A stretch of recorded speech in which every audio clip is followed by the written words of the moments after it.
Hello बच्चों, class 10th के हम लोग मैथ पढ़ रहे हैं। मैथ में प्रश्नावली 1.1 है और चैप्टर का नाम है वास्तविक संख्या, इंग्लिश में बोलते हैं रियल नंबर। अगर आपको मैथ से डर लगता है तो आप मात्र एक क्लास देखिए। अगर आपको समझ में नहीं आता है तो मेरा वीडियो देखना छोड़ दीजिए। आइए बच्चों, हम सबसे पहले कहते हैं भाज्य संख्या। तो भाज्य संख्या कहते किसको हैं? तो भाज्य संख्या यहां से आपका सवाल पूछेगा ऑब्जेक्टिव में, बात समझे, और सब्जेक्टिव में भी, बात समझे। बढ़िया से इसको देखिए। तो कहता है भाज्य संख्या यानी कहता है कि एक से बड़ी संख्याएं, एक से बड़ी संख्याएं जो एक और स्वयं को छोड़कर किसी अन्य संख्या से विभाजित हो, किसी अन्य संख्या से क्या हो, विभाजित हो, उसे भाज्य संख्या कहते हैं। बात समझे। यानी कहने का मतलब है कि एक से और स्वयं को छोड़कर किसी अन्य संख्या से भी क्या हो जाए, विभाजित हो जाए, तो उसी को हम लोग भाज्य संख्या कहते हैं। जैसे अगर हम 4 को कहते हैं तो 4 जो है संख्या, ये 1 से भी कटेगा और आपका 2 से भी कटेगा और प्लस में 4 से भी कटेगा। यानी हम कह सकते हैं कि किसी संख्या का गुणनखंड करने पर 2 से ज्यादा संख्या प्राप्त हो, 2 से ज्यादा संख्या प्राप्त हो। तो देख रहे हैं कि यहाँ पे 1 से भी कट रहा है, 2 से भी कट रहा है और 4 से भी कट रहा है। इसलिए 4 क्या है? तो 4 एक भाज्य संख्या है। क्या है? भाज्य संख्या। अगर 3 को हम लोग देखेंगे तो 3 देखते हैं तो 3 जो है 1 से कटेगा और 3 से कटेगा। यानी इसका फैक्टर करने पर, गुणनखंड करने पर सिर्फ दो ही से कट रहा है, 1 से और 3 से। बात समझे। इसलिए 3 भाज्य संख्या नहीं है, 3 भाज्य संख्या नहीं है। ठीक उसी प्रकार से इसमें हम 9 को उठाते हैं तो 9 को देखते हैं, यानी कि 4, 6, 9, 8, 10, 12, 14, 15, है ना। इस तरह से अनंत तक हम जाएंगे तो ऐसी संख्या को हम लोग बोलते हैं भाज्य संख्या। यानी भाज्य संख्या कहता है कि भाज्य संख्या जो कहेगा ये इसका जो गुणनखंड करने पर यानी फैक्टर करने पर 2 संख्या से ज्यादा से कट जाए, यानी कहने का मतलब है कि 1 से और स्वयं से तो कटेगा ही कटेगा और किसी अन्य संख्या से भी कट जाए तो वैसी संख्या को हम लोग भाज्य संख्या कहते हैं। जैसे आपका हम 9 को काटेंगे तो 9 आपका 1 से भी कट जाएगा और 9 से भी कट जाएगा और 3 से भी कट जाएगा। समझे। यानी 1, 9, 3। ठीक उसी प्रकार से 15 को हम लोग देखते हैं तो 15 1 से भी कटेगा, 15 से भी कटेगा, 3 से भी कटेगा, है ना, 5 से भी कटेगा। तो ऐसी यानी कि 2 संख्या से ज्यादा संख्या से कटे तो ऐसी संख्या को हम लोग बोलते हैं भाज्य संख्या। क्या बोलते हैं?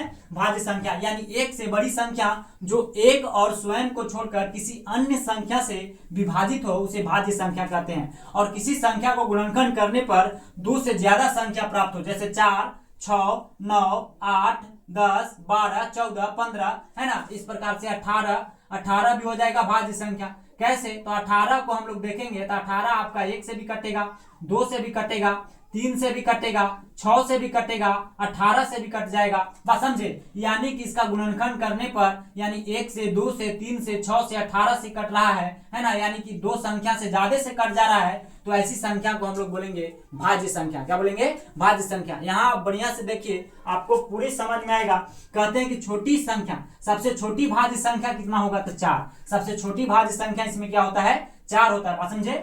अभाज्य संख्या किसको कहते हैं? तो वैसी संख्या जो 1 से बड़ी संख्या, है ना, जो कहती है कि वैसी संख्या 1 से बड़ी संख्या जो 1 से और स्वयं के अलावा किसी अन्य संख्या से विभाजित ना हो। यानी 1 से कटेगा और स्वयं से कटेगा और किसी अन्य संख्या से नहीं विभाजित होगा तो ऐसी संख्या को हम लोग बोलते हैं अभाज्य संख्या। क्या कहते हैं? अभाज्य संख्या। जैसे देखिए 2 है यहाँ पे, तो 2 है बच्चा जी, तो 2 जो है 1 से कटेगा और 2 से कटेगा, यानी कि 1 से और स्वयं से कटा तो ऐसी संख्या को बोलते हैं हम लोग अभाज्य संख्या। क्या कहते हैं? अभाज्य संख्या। जैसे 19 है तो 19 को हम लोग कहेंगे 1 से कटेगा ये और 19 से कटेगा, यानी कि 1 से और स्वयं से कट रहा है, यानी 1 से विभाजित हो रहा है और स्वयं से विभाजित हो रहा है तो ऐसी संख्या को हम लोग बोलते हैं अभाज्य संख्या। क्या कहते हैं? अभाज्य संख्या। यानी कहने का मतलब है कि अभाज्य संख्या हम उसको कहते हैं जो 1 से और स्वयं से कटे और किसी अन्य संख्या से विभाजित ना हो तो ऐसी संख्या को हम लोग कहते हैं अभाज्य संख्या। बात समझे।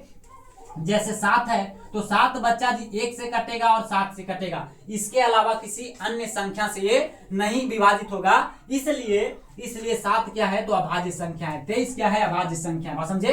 तो 2 3 5 7 11 13 17 19 23 से डॉट डॉट डॉट अनंत तक, समझे। ऐसी संख्या अभाज्य संख्या कहलाती है। यानी सबसे छोटी अभाज्य संख्या हम कहें तो सबसे छोटी अभाज्य संख्या कितना हो जाएगा, 2 हो जाएगा, समझे।